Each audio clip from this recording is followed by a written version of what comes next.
Opozita zhvilloi këtë të martë protestën e radhës kombëtare. Fillimisht qindra qytetarë u mblodhën para kryeministrisë pas përfundimit të fjalimit të kryedemokratit Sali Berisha. Qytetarët nisën të hedhin molotov drejt godinës, ndërsa policia u përgjigj me ujë për të shpërndarë turmën.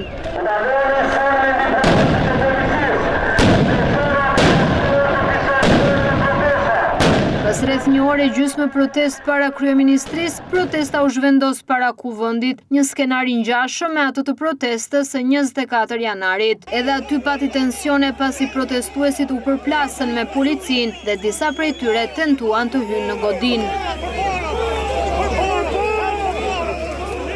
Po ashtu edhe aty u hodhën molotov ndaj efektive, të cilët u përgjigjen me gaz lotësjellës.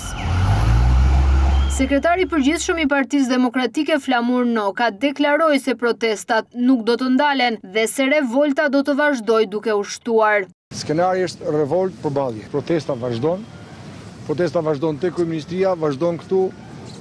Qëllimi i protestës tashmë është i ditur. Duhet zgjidhje politike. Shqipëria duhet të mos rrëshqas në destabilitet. Edi Rama me aktet dhe veprimet e fundit që ka ndërmarrë duke mbrojtur korrupsionin me numër kartonash dhe duke paralajmëruar për shkallëzim, po rrezikon të ardhmen europiane të Shqipërisë. Protesta do të vazhdoj edhe më e fortë se kurrë deri në gjetjen e zgjidhjes politike.